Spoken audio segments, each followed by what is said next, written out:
مەڕاسیمی ڕۆژی عاشورا لە مزگەوتی ئیمام حوسێن لە شاری سلێمانی.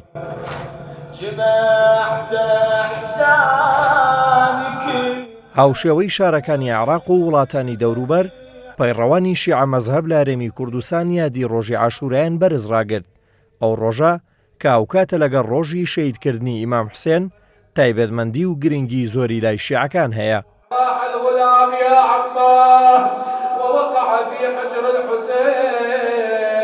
لە شاری سلێمانی شیعە مەزهەبەکان لە کەشێکی ئارام و سەقامگیردا یادی ڕۆژی عاشورایان کردەوە.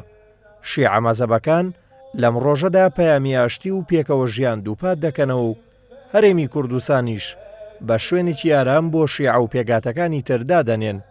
لەخوا بەزیابێ لەوەتەی مام جەلال بەڕەحمەت بێ کە ئەم حوسێنی دامەزران ساڵی 1996 ئێمە بە ئازادی بەهێمنانە مەراسیمی خۆمانە گێڕین. سپاسی حکوومەتی هەرێمی کوردستان و حسابی هەموو بەرپرسان و دەستگا ئایساسیەکان و ئەمن و ئاسایش کە هاوکاریمانەکەن ئەم شتە بەڕێوەچێ بە شێوەیەکی زۆر ڕێک و پێک و جوان. هەرزان بۆ حوزورتون ڕۆژە عاشورا. ڕۆژی عاشورا تایبەت بە شیعە نییە، بەڵکو عاشورا تایبەتە بە تەواوی مەزلومانی جیهان. بۆ تەواوی ئەو کەسانەیە کە بە دوای دادپەروەریەوەن. ڕۆژی عاشورا یەک پەیامە، ئەویش پیرۆزی خوێنە بە شمشێر.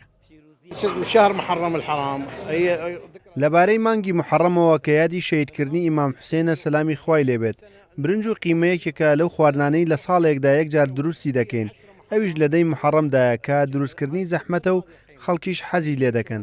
چەند کەسێک پێکەوە هاوکاری و دەستگیرۆیی یەکتر دەکەن و خۆیانی بۆ تەرخان دەکەن تا دروستی بکەن. لە ماوەی ڕۆژی ڕابردوودا ئێمە بەردەوام خواردنمان دروست کردووە، بەڵام ئەمڕۆ تایبەتە باقیمەی نەجەف. لە ماوەی ڕۆژی ڕابردوودا ڕێوڕسمەکانی مانگی محەڕەممان لە پارێزگای سلێمانی خۆشەویستمان لە کوردستانی عێراق بە بەشداری هەموو پێگاتە و نەتەوە ئاینەکان لە حوسێنی ئیمامی حەکیم کە بە هەوڵی خوا لێخۆشبوو مام جەلال بنیادنراوە بەڕێوە چوو. سپاسی هێزە ئەمنیەکانیش دەکەین لە ئاسایش و پۆلیس کە ئارامی و ئاسایشی ئەم شوێنەیان لە ماوەی ڕۆژی ڕابردوودا پاراستووە. لە ڕۆژی عاشورای حوسێندا ئێمە سوود لە هەستانەوەی دەبینین بەو پێی کە ئیمام حوسێین خوێنی پاکی خۆی بەخشیوە لە پێناو ڕێبازێکی پیرۆزدا.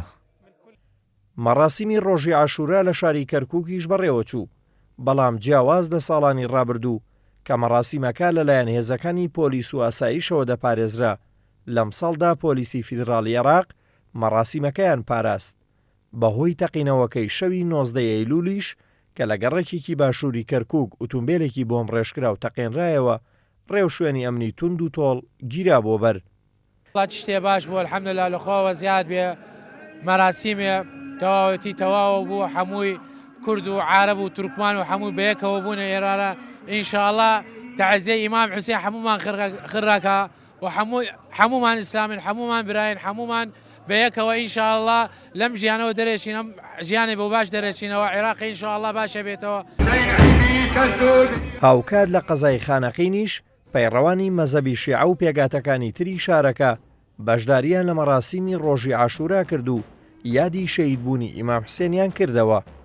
مەراسیمی ئەمساڵی عاشورا لە خانەقین بەهۆی نەبوونی هێزی پێشمەرگەی کوردستان لە ژێر چاودێرێکی تند و تۆڵی ئەمنیدا بەڕێوە چوو. پێکەوە ژیان ئەی شارە ئەلحەمدوللا ئەیە چەند ساڵە ئەی شارە وەی ڕەفتارە چ دەڕێەوە. بەس پێشمەرگە بێهاتات لەی شارە تشتی تر بێ خۆڕۆق ئەمنیمان پەرست و لەوەرەوە ترسی هەس و نانی ئەگا هێزە پێشمەرگەکان و ئاسایشتان بمانتان وەل ئەی جەماعەتە و ئامانتر بوو بۆ ئیمە. کورد و عەرەب و شیعە و سونە و حتا کاکەیەکانیشمان لەگەڵ ئەم شارەکەکان.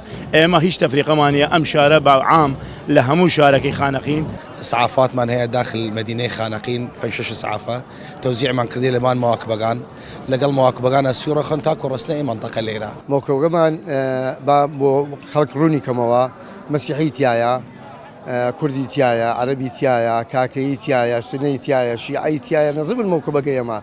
لە ناحەی بەرزنجەی سەر بە قەزای سەی سادەقیش بە بەشداری نوێنەری سەرۆک مام جەلال بۆ کاروباری ئاینی و ژمارەیەک لە کەسایەتی و پێگاتە و ئاینە جیاجیەکان مەڕاسیمی ڕۆژی عاشورا بەڕێوە چوو.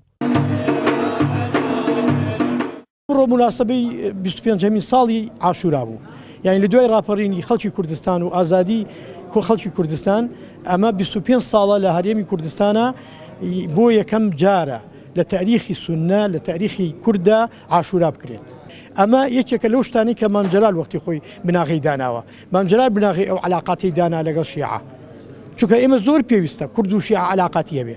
هەردووکیان لەلایەن دەسەڵاتەکانەوە چەساونەتەوە. شیعە لەلایەن دەسەڵاتەکانەوە چەساوەتەوە لەسەرەوەی لەبەرەوەی لە مەزهبی ئەوان نەبووە، لەبەرەوەی لایەنگری عەلی بووە، لایەنگری حسێن بووە، کوردیش هەر بە هەمان شێوە لەبەرەوەی داوای مافی خۆی کردووە، حەقی خۆی کردووە.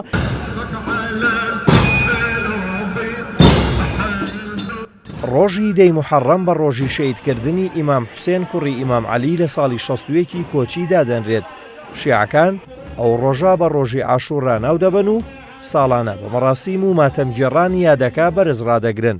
حکومەتی هەرێمی کوردستانیش وەک ڕێزێک هەموو ساڵێک ئەو ڕۆژە دەکاتە پشووی ڕسمی لە تەواوی دەستگا و دامەزراوە فەرمیەکانی هەرێمدا. نزیکەی 1380 ساڵە ئیمام حوسێن ڕەزا و ڕەحمەتی خوای لەسەر بێت شەهید کراوە. هەتا ئێستا شیعەکان شیوەن دەکەن و لە خۆیان دەدەن، چونکە تاکید دەکەنەوە شەیدکردنی ئیمام حوسێن زوڵمێکی گەورە بوو لە مرۆڤایەتی کرا. هەموو ساڵێکیش لەو ڕۆژەدا ڕێوڕسمی تایبەت بەڕێوە دەچێت و نەک شیعەکان تەواوی مەزهبەکانی تریش بەشدار دەبن لە یادکردنەوەی ڕۆژی عاشورا.